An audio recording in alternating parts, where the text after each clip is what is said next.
네, 안녕하십니까. 장재준입니다. 오늘은 지난 시간 수시에 이어서 정시에 대해서 한번 이야기해 보도록 하겠습니다. 가기 전에 잠깐 복습을 해보면 총 6장, 수시에서는 6장의 원서를 쓸 수 있는데 크게 교과 전형, 그러니까 학생 내신 위주로 뽑는 교과 전형하고요. 그 다음에 학생부 종합 전형, 내신과 기타 여러 가지 뭐 관련된 활동이라든가 이런 걸 포함하는 내용이 있었고, 그 다음에 논술 전형이 있었습니다. 논술 전형이 있었고요.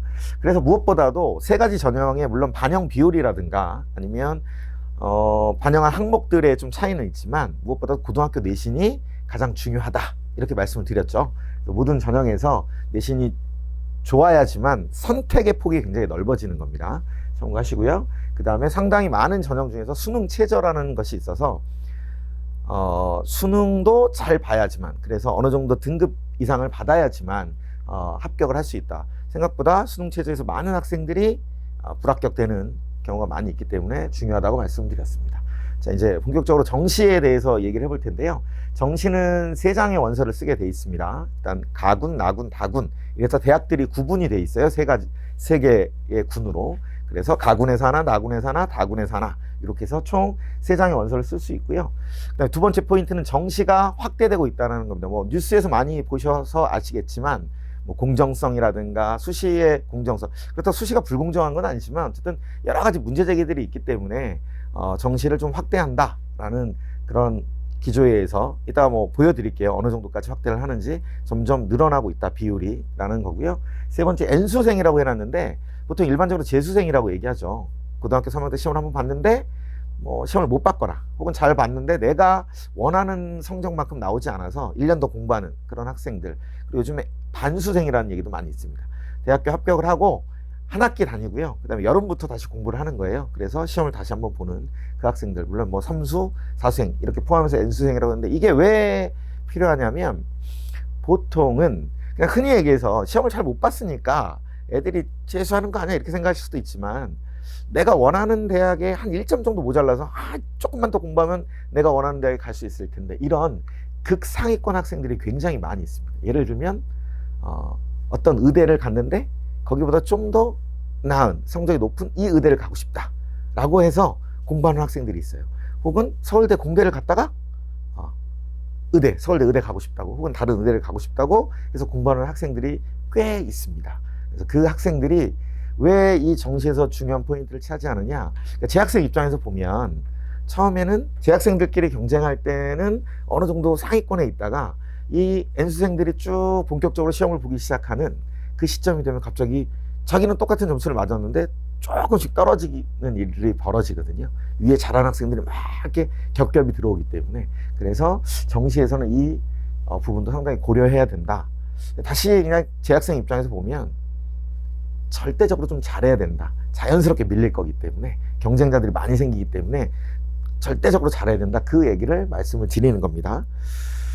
자, 볼까요? 정시는 수능이죠. 수능 2022년 수능 기준으로 보면 수능 시험은 11월 18일에 보게 돼 있고요. 원서 접수를 12월 30일부터 1월 3일까지 약 5일간에 걸쳐서 원서 접수를 합니다. 전형 기간이라는 건 이제 원서 접수하고 난 다음에 1월 6일부터 29일까지 각 군별로, 가나다 군별로 구분이 되어 있어요. 그래서 뭐 면접을 보는 데도 있고요. 뭐 여러 가지 이제 심사를 하는 그런 경우가 있습니다. 그 다음에 정시 합격자 발표를 2월 8일까지 합니다. 그리고 난 다음에 추가 합격이라는 게 있어요. 또 추가 합격이라는 거는 그 다음 이제 2월 9일부터 11일까지 정시 합격자가 등록을 하는데 발표하고 어느 대학에 합격했습니다 하는데 어떤 학생 같은 경우 가군, 나군, 다군 세 군데 다 합격할 수가 있잖아요. 그 중에서 내가 마음에 드는 학교가 가군에 있어요. 그럼 나군, 다군은 내가 합격했지만 등록을 하지 않겠죠. 등록이 끝나고 나면 그럼 미등록 인원만큼의 정원이 발생을 하겠죠. 그렇죠? 그 학생들에 대해서 추가 합격이라는 걸 학교에서 통보를 하고 계속 확인을 해야 돼요. 사실은 뭐 좀 나중 얘기긴 한데, 그래서 그 추가 합격자들까지 다 이렇게 계속 해서 인원을 계속 채우게끔 돼 있습니다. 근데 뭐 나군에서 또 이 학생을 추가 합격이라고 했는데 그 학생이 또 등록을 하잖아요. 그럼 그 다음 학생 계속 내려가기도 합니다. 그런 일들이 벌어진다는 겁니다. 결국은 근데 이제 이건 이제 흐름이고요. 수능이라고 얘기했는데 정시는 그냥 수능이죠. 수능을 잘 봐야 선택의 폭이 넓다. 물론 이 다음 시간에 제가 2024년도 서울대 입학 전형에 대해서 설명을 좀 해드릴 텐데 약간의 변수가 생길 수도 있을 것 같아요. 거기서 뭐 내신 교과 성적을 좀 반영한다고 했기 때문에 그건 그때 가서 자세하게 설명을 드리고요. 어쨌든 수능, 정시는 수능을 잘 봐야 된다. 앞에 수시 같은 경우는 뭐 다양한 것들이 있었다면 이건 일단 수능을 잘 보고 그 성적을 가지고 지원할 수 있다라는 겁니다. 자, 그러면 이제 저 수능에 대해서 한번 알아보도록 하겠습니다. 자, 일단 수능 범위를 알아야죠. 우리가 보는 시험의 범위는 과목별로 보면 국어 같은 경우는 공통으로 독서 문학은 공통으로 보는 겁니다. 그래서 34문항이 나오고요. 74점 배점이 되어 있어요. 문항마다 배점이 조금씩 다르고요. 그 다음에 이제 선택해서 화법과 작문, 언어와 매체 중 하나를 택하는 거예요. 그러면 이 과목은 공통되게 11문항이 나오고요. 그 다음에 26점의 배점이 되어 있습니다. 자, 국어는 어쨌든 공통의 과목이 있고 그 다음에 화법과 작문, 언어와 매체 중 하나를 택해요. 자, 그럼 다음 수학에서도 이야기하겠지만 공통으로 보는 수학원, 수학 2 과목 역시 74점 배점이 돼 있고 미적분, 기하, 확률과 통계 중 하나를 택하는 겁니다. 그러면 거기에서 8문항을 내요. 그게 26점의 배점이 되어 있습니다. 자, 국어, 수학을 왜 이렇게 묶었냐면 공통된 과목들이 있고 선택이 있잖아요. 그렇죠? 그러면 화법과 작문과 언어와 매체 중 둘 중에 하나를 선택했는데 화법과 작문은 문제가 좀 어렵게 나오고 상대적으로 언어와 매체는 쉽게 나온다고 하면 그렇죠? 하면 이건 내가 과목 선택한 거에 의해서 불리해지는 거잖아요. 그렇죠? 그런 문제가 발생하면 안 되겠죠. 그래서 조정 점수라는 걸 합니다. 계산을. 조정 점수라는 식이 있는데 공식에 의해서 조정 점수를 해요. 그래서 최대한 보정을 해요. 근데 아무리 보정한다고 하더라도 사람이 느끼는 감정은 다를 거 아니에요. 그죠? 폭이 만약에 너무 커지다면 이걸 확 조정할 수가 없으니까. 마찬가지로 수학에서도 미적분, 기하, 확률과 통계 중에서 하나를 선택했는데 예를 들어 확률과 통계는 굉장히 어렵게 나오고 미적분은 굉장히 쉽게 나온다고 하면 확률과 통계를 본 학생들이 손해를 보겠죠. 그렇죠? 그러면 만약에 그랬다고 하면 어머님들 입장에서 혹은 학생들 입장에서 가만히 계시겠습니까? 그렇지 않죠. 난리가 나겠죠.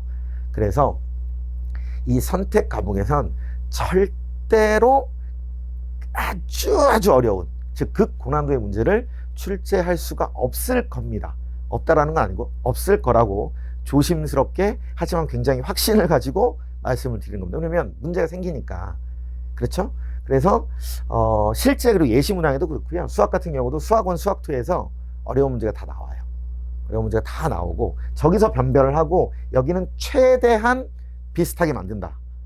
그러니까 내가 어떤 과목을 선택했느냐에 따라서 불리함, 유불리가 발생하면 안 되기 때문에 무조건 선택 과목은 최대한 비슷한 수준으로 낸다. 그러려면 평이하게 낼 수밖에 없어요. 물론 그 내용 자체가 당연히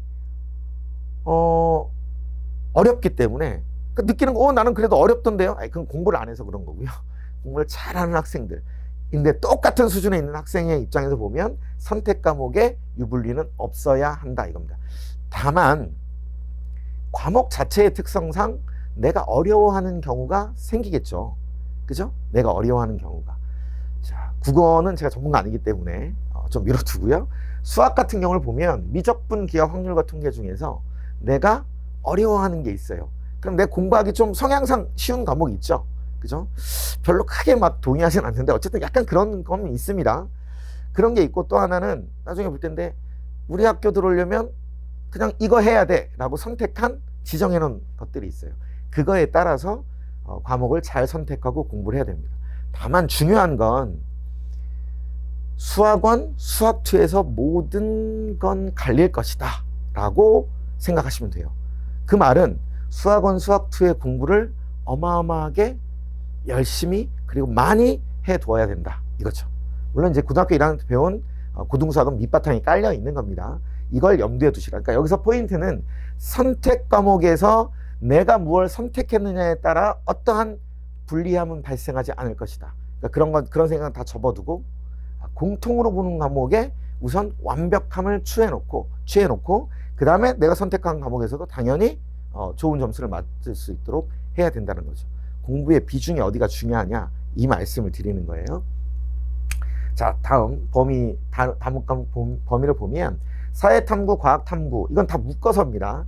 20문항 50점이 있고요. 여기 있는 사회탐구 9과목과 과학탐구 8과목 총 17개 과목 중에서 최대한 2개를 선택하는 겁니다. 어떤 곳에서는 제2외국어를 한문을 대체해 주는 경우도 있기 때문에, 근데 어쨌든 일반적으로 보면 17개 과목 중 2개를 선택한다. 그러면 자연계열을 가는 학생들은 통상적으로 여기 있는 8과목 중에서 2과목을 선택을 하겠죠. 그죠? 그렇게 선택을 할 거고요. 인문계열 가는 학생들은 당연히 저 사회탐구 과목 9과목 중에서 2과목을 선택을 할 겁니다. 이건 고등학교 때의 교과과정 편성과도 영향이 있어요. 그러니까 그렇게 공부를 시키기 때문에, 준비하는 거에서 시키기 때문에 그렇게 본다는 거고요. 여기 하나 여기 하나 해도 아무런 문제가 없습니다. 전혀 상관이 없어요. 일부 이제 학교에서 어떤 데는 물리학이랑 화학 중에 어떤 과에 한해서, 특히 서울대가 그런 경우가 있는데요. 물리학이랑 화학 중 하나는 반드시 들어야 된다. 이런 게 있고요. 현재는 2과목을 뭐 들어야 된다 그러는데 2024년도부터는 그때부터는 원도 가능합니다. 그건 나중에 좀 자세하게 설명을 해드릴게요. 그러니까 이 과목 중에서 선택을 해야 되는데, 이 탐구 과목 선택도 굉장히 중요해요.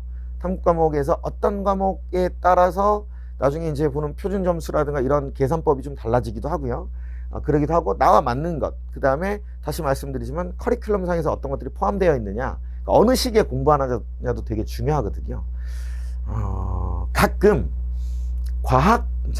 나는 자연계를 갈 거고 지금 공부를 잘하고 있는데 중학생들이 막 과학 선행을 하고 막 이러거든요. 글쎄요, 저는 배우고 있는 과학 과목을 공부를 열심히 하고요. 그 다음에 수학이라든가 국어에 대한 건 동의하는데, 과학 과목 선행하는 건 글쎄요, 잘 모르겠어요. 이게 그러니까 뭐 영재고나 영재고나 뭐 어떤 자기가 원하는 특수한 어떤 학교를 가기 위해서 공부하는 건 모르겠는데, 그렇지 않다면 수능을 위해서 과학 선행은 굳이 중학교 때는 하지 않으셔도 됩니다. 다만 배우고 있는 내용에 대해서 열심히 공부를 하고, 그 다음에 그 관련된 오히려 서적들, 책들 이런 것들을 좀 많이 읽어두는 게 도움이 되지 않을까 싶습니다. 사회탐구 선행한다는 얘기는 들어본 적이 없고요. 어쨌든 쉬워서가 아니라 다른 과목에 오히려 집중을 많이 해야 되기 때문에 그렇다고 보시면 됩니다. 어떤 걸 선택해야 되느냐, 그건 이제 고등학교 2학년 때부터 차근차근 준비해서 자기와 맞는 과목, 그리고 자기 성적이 잘 나오는 과목의 특성들이 좀 있거든요. 그거에 따라서 선택을 하시면 될 것 같습니다. 그 다음에 수능 범위 또 남은 게 이제 영어죠. 영어는 그냥 공통으로 영어 1, 영어 2를 보고요. 45문항에서 100점 만점입니다. 100점 만점이고요. 그 다음에 한국사 공통으로 보고요. 절대평가, 그러니까 비율로 따진다는 거죠. 이때도 절대평가, 영어도 절대평가입니다. 90점 이상 1등급, 그 다음에 80점 이상 2등급 이렇게. 그 다음에 근데 한국사도 뭐 대부분은 이제 반영 안 하는 데가 많고요. 뭐 몇 등급 이상이면 다 그냥 몇 점 이상이면 다 뭐 괜찮다라는 정도이고요. 그럼 뭐 나중에 어쨌든 실제 반영할 때 공부 잘하는 학생들이 무슨 한국사 때문에 발목 잡혔다 이런 얘기는 들어본 적이 없고요. 영어가 좀 문제인데, 영어 100점 맞는 것보단 90점 맞는 게, 지난번에 잠깐 말씀드렸는데 90점 맞는 게 가장 가성비가 높은 거죠. 100점이랑 90점이랑 똑같으니까 감점을 하지 않거든요. 감점을 하는 학교, 그 다음에 추가 점수를 주는 학교들이 있는데 90점부터 100점까지는 다 동일합니다. 그럼 100점 맞으려면 어쨌든 공부를 더 많이 해야 되잖아요. 근데 가성비로 따지면 90점 맞는 게 최고의 효과를 누릴 수는 있다. 근데 딱 90점 맞으려다가 89점 맞을 수도 있으니까 곤란하겠죠. 그래서 한 90점대 초반 정도를 항상 유지하는 전략으로 영어 공부는 하면 좋다 이겁니다. 제2외국어도 30문항 50점 나오고요. 이건 뭐 대체하는 곳이 있으니까 자기가 그 해당된다거나, 혹은 제2외국어가 뭐 사탐의 어떤 과목보다 훨씬 잘한다라고 하면 충분히 하는 거죠. 그래서 이제 이런 게 있죠. 그냥 제2외국어를 보는 거예요. 아랍어, 베트남어 막 공부 하나도 안 하고. 그래서 보고 절대평가니까 보고 난 다음에 찍는 거죠 막. 그래서 운 좋아갖고 혹시 사탐보다 높은 점수가 나오면 그걸 대체하는 이런 경우도 많이 합니다. 그런데 그러면 이걸 아예 본격적으로 해서 제2외국어로 공부할, 물론 제2외국어 시험이 쉽다고 하니까 한다고 하는데, 글쎄요, 사탐 과목 공부하는 게 더 쉽지 않을까요? 저는 그런 생각이 듭니다. 물론 고등학교 때 제2외국어 시간에 배웠는데 너무 잘 돼요. 그러면 해볼만 하죠. 그런 건 해볼만 한데, 그렇지 않다고 하면 일반적인 범위로 가는 게 좋을 것 같습니다.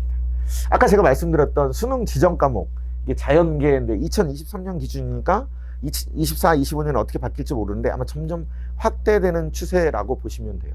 수능을 보라고 해놓고 지정 과목이 웬 말이냐 이렇게 생각하실 수 있는데, 다 선택하라고 해놓고 웬 말이냐 했는데, 대학들이 이제 교육부 정책에 일반적 약간의 소심한 반발? 하지만 학생들 입장에선 굉장히 큰 거죠.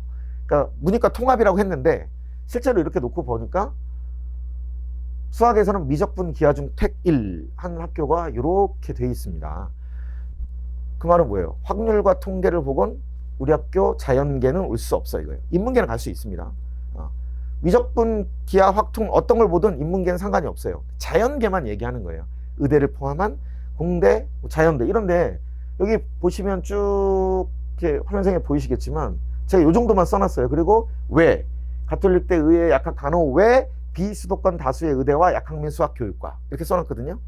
여기 있는 대학들이 뭐냐면 흔히 우리가 얘기해서 막 그 순위를 막 매기잖아요. 이렇게 막 순위 매길 때 거의 다 포함되어 있는 상위권 대학들입니다. 그러니까 너희가 공부를 좀 해? 상위권 대학을 가고 싶어? 그러면 확통은 안 돼요. 안 돼. 확통을 선택할 수 없어. 너는 수능에서 반드시 미적분이나 기하 중 하나를 선택해야 돼. 올해 뭐 이제 두 번의 모의 평가 6월과 9월에 고3 학생들이 봤는데 미적분 선택이 압도적으로 많고요. 미적분과 기하를 비교해 보면 압도적으로 많습니다. 그건 고등학교 커리큘럼과도 연관이 있고, 그 다음에 수학계 흐름, 수원, 수투에 연계되는 미적분이기 때문에, 그렇기 때문에 미적분 선택이 좀 많아지는 경우가 있습니다. 고3 때 거의 대부분 학교들이 내신을 저걸로 하게끔 만들어 놨어요. 그러니까 어차피 내신 공부하고 수능 공부 따로 할 수 없기 때문에 한 과목으로 파는 거죠. 기하를 선택하는 학생들도 있습니다. 이건 뭐 선택이 자유인데 어떤 걸 선택하는 것이 유리하냐, 이건 제가 나중에 수학 관련된 이야기를 할 때 한번 말씀을 드릴게요. 확률과 통계 선택 가능, 자연계의 상위권 대학 중에서 두 개 있습니다. 대구 한의대의 한의외과의 인문 전형. 저는 무슨 말이냐면 한의외과를 인문 전형, 자연계 전형으로 했고 좀 구분해서 뽑거든요. 그 중에 인문계 전형 가려면 저희 가도 된다. 그러니까 인문계 공부를 열심히 해온 어떤 학생한테도 문호를 열어주겠다라는 거고요. 동의대, 인제대, 동의대 한의학과, 인제대 약학과도 그런 케이스가 있다라는 겁니다. 다수가 저기 포함되어 있다라는 거죠. 그러니까 상위권이야. 그러면 저 하는 거고 미적분 기하를 해야 되는 거죠. 그냥 미적분과 기하 중 택 1. 물론 이제 뭐 그럼 확률과 통계까지 다 해야 되느냐, 이런 구조가 돼요. 커리큘럼 2학년 때 막 확률과 통계 들어가 있는 필수로 지정되어 있는 학교도 되게 많거든요. 그러면 결국 미적분, 확률과 통계 다 하게 돼 있습니다. 그때 가서 나의 성적, 그리고 내 지망하는 걸 보고 선택을 하셔도 됩니다. 근데 최소한 상위권 대학을 가려면, 상위권 대학 자연 계열을 가려면 미적분을 해야 된다. 이런 게 있다라는 걸 아셔야 됩니다. 자, 정시 수능 방법 볼게요. 그때 이제 그 표준 점수, 뭐 100분위 표준 점수 이런 얘기를 했는데, 국어 수학은 표준 점수를 반영하고 탐구 과목은 100분위 표준 점수를 반영하는 데가 있어요. 자, 밑에를 같이 한번 볼게요. 100분위만 반영하는 대학이 있습니다. 그 다음에 표준 점수를 반영하는 대학이 있어요. 표준 점수에 대해서 얘기를 했죠. 내가 본 시험에서 평균을 빼고 그걸 표준 편차로 나눈 다음에 곱하기 몇을 해서 다시 계산하는 방법. 앞에서 설명을 했습니다. 그러니까 다 듣고 오셔야 돼요. 안 들으면 무슨 말인지 못 알아들어요. 그러니까 표준 점수는 어쨌든 그런 계산인데, 왜 그러면 서울대 같은 경우, 서울대 국민대 이런 데 표준 점수로만 반영을 다 하는데 그 점수가 실제 성적표에 표준 점수로만 표시가 되거든요. 수능 성적표에 그때 보셔서 아시겠지만 표준 점수로 표시가 되거든요. 그래서 걔네는 그냥 이렇게 투명하게 반영을 해요. 근데 자, 연대, 고대, 서강대, 성균관대, 한양대, 서울대를 제외하고 꽤 이름 있는 대학교에서 국어랑 수학은 표준 점수를 반영하는데 탐구 과목은 100분위 표준 변환 점수라고 얘기를 해요. 이게 무슨 말이냐면, 탐구 과목에 어떤 과목, 예를 들어서 지구과학 1과 화학 1을 선택했는데 만점자 기준으로 보면 이 둘의 표준 점수가 딱 같지가 않아요. 다 다르거든요. 약간씩의 차이가 나요.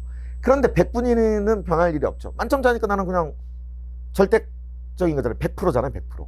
그죠? 그러니까 그게 더 합리적이다라고 얘기하는. 그럼 국어 수학은 왜 안 하느냐?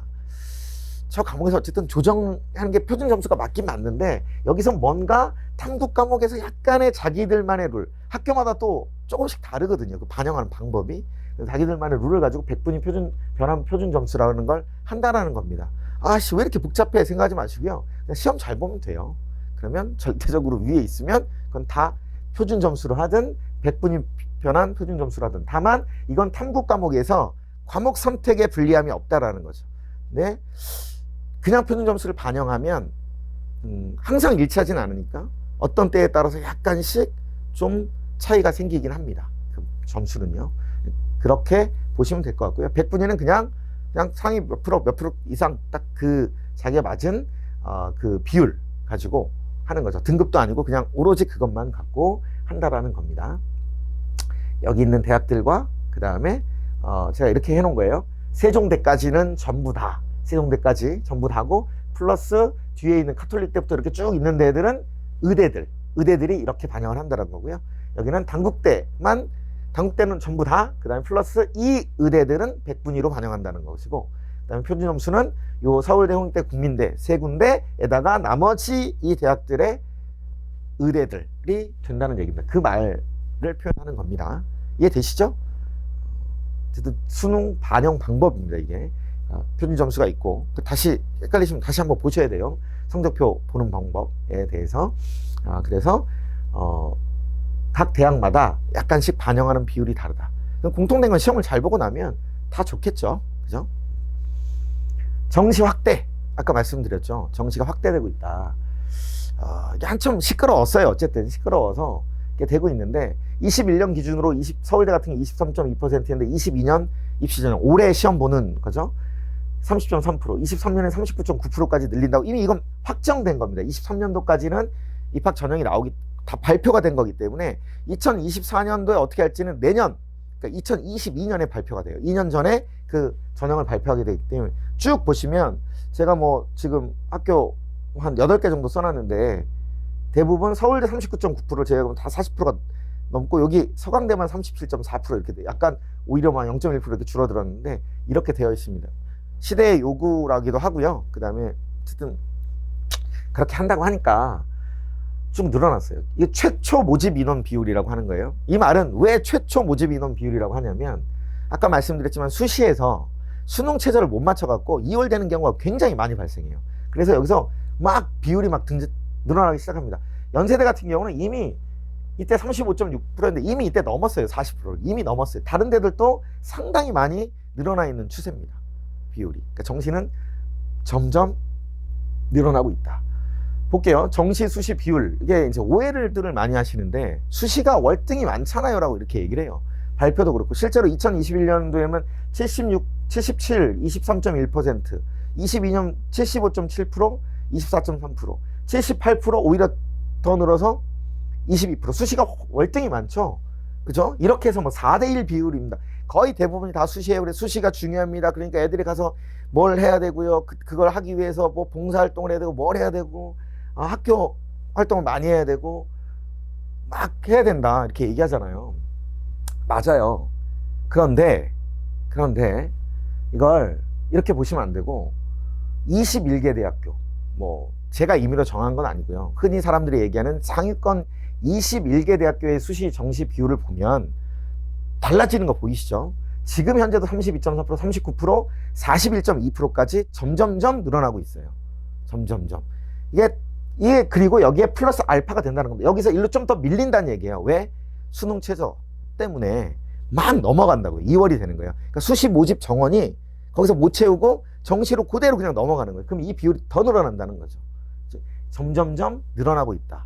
그리고 잘못된 상식이라는 거. 전국적으로 보면, 전국적으로 보면 수시가 압도적으로 너무 많아서, 나는 정시로, 뭐 정시는 못 가는 거 아니에요?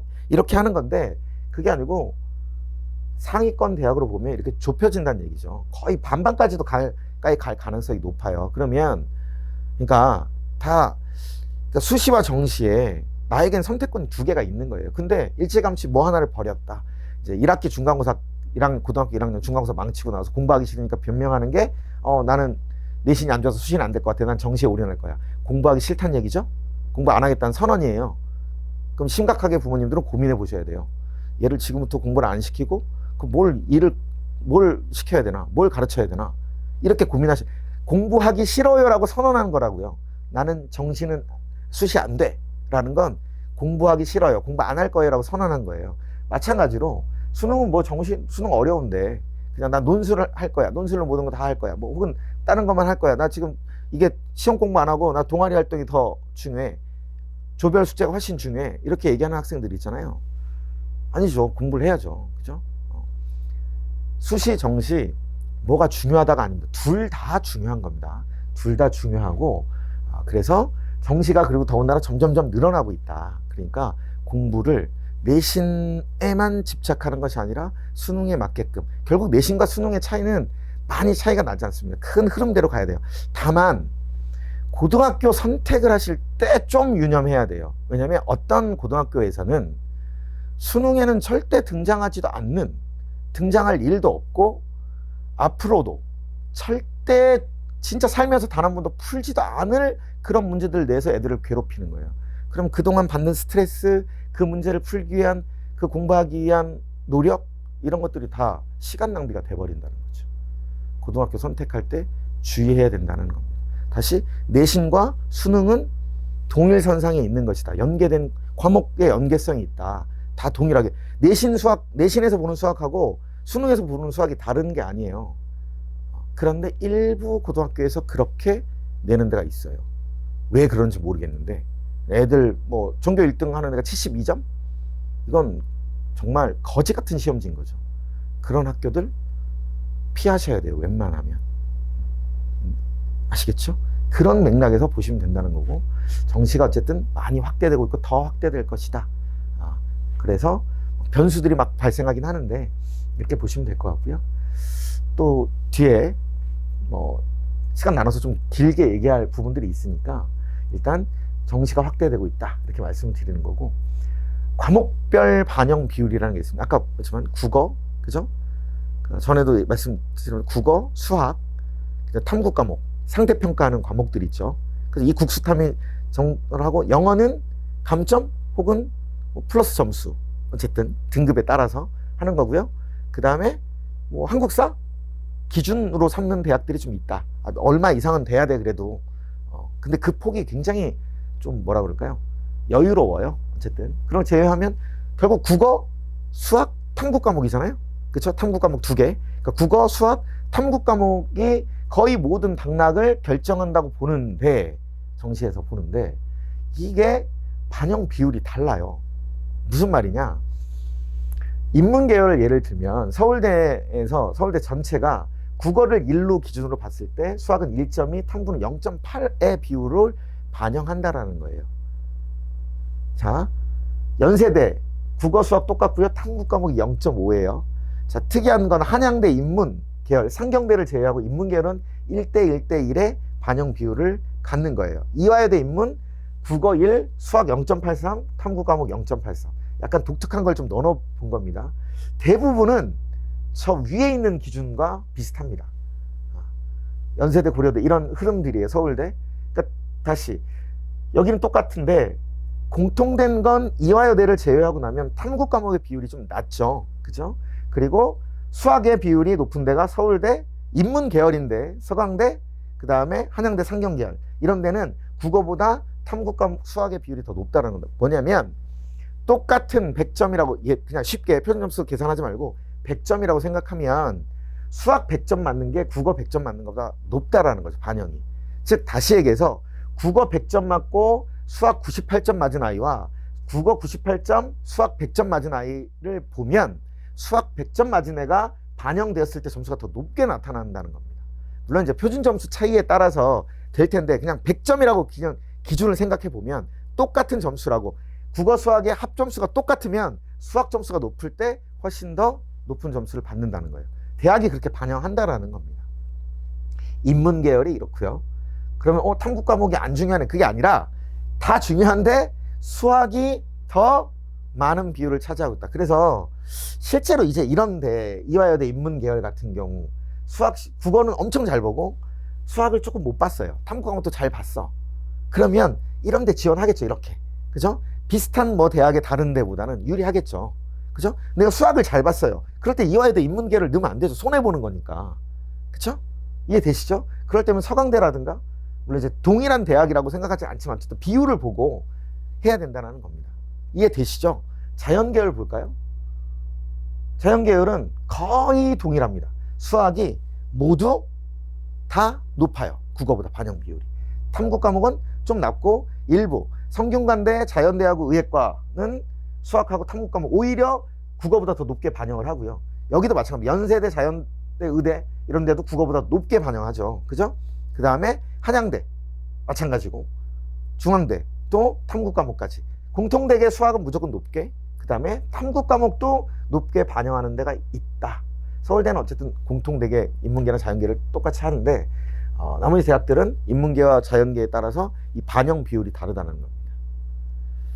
그래서 이렇게 설명을 자꾸 하다 보면 어머님들이 수학 선생님이니까 수학 중요하다고 하는 거 아니에요? 이렇게 말씀을 하시는데 그거 아니잖아요. 이렇게 표상으로 나와 있잖아요. 그리고 공부하기가 어렵기도 하고요. 그렇죠? 그래서 수학에 대한 부분이 굉장히 중요하다. 수학을 잘 해야 한다. 근데 또 이제 아주 극상위권으로 올라가면 거기서 성적 가르는 건 국어더라고요. 보니까 항상 결과가 나오면.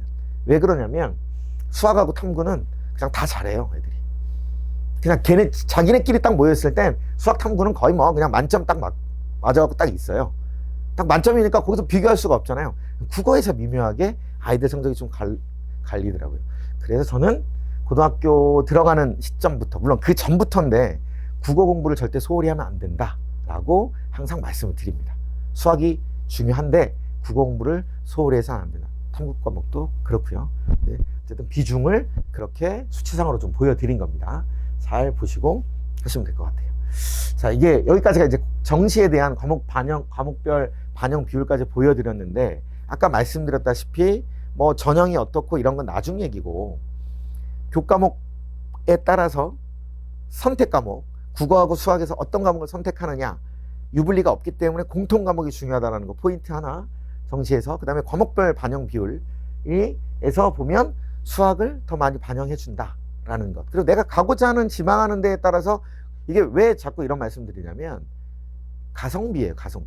시간은 정해져 있고 아이들이 공부할 시간은 정해져 있고 그러면 어떤 걸 비중을 많이 두고 공부하느냐에 따라서 달라진다는 거예요. 수학을 못하니까 수학이 싫어요. 그 수학을 안 하니까 나는 대신 국어하고 탐구하고 완벽하게 갈 거야. 근데 수학이 결국 그래서 발목을 잡을 겁니다. 나는 국어가 싫어요. 수학하고 탐구만 좋아요. 국어가 발목을 잡는다고. 균질하게 이렇게 동일하게 쭉 공부를 해 나가야 되는데 다만 그 비율들이 조금씩 차이가 있다는 겁니다. 그리고 정시가 점점점 확대되고 있다.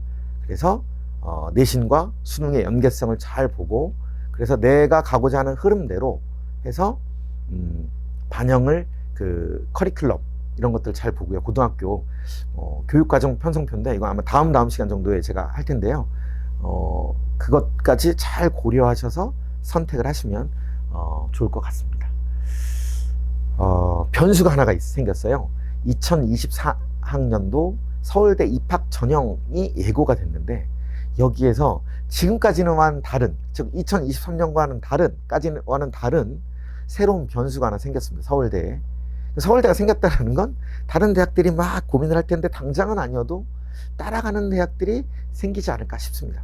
그래서 다음 시간에는 2024년도 서울대 입학 전형에 대해서 설명을 해드리고자 합니다. 왜? 우리 애는 서울대 못 가는데 이 생각하지 마시고요. 그거에 따라 나머지 대학들이 영향을 받을 거예요. 그래야지 큰 흐름을 알면 그러면 그 다음에 무엇이 또 중요해지나 라는 게 생깁니다. 수능이 거의 대부분 다였다라고 했는데 변화가 생기고 있다. 다음 시간에 2024년도 서울대 입학 전형에 대해서 자세하게 설명을 한번 해드리도록 하겠습니다. 예, 감사합니다.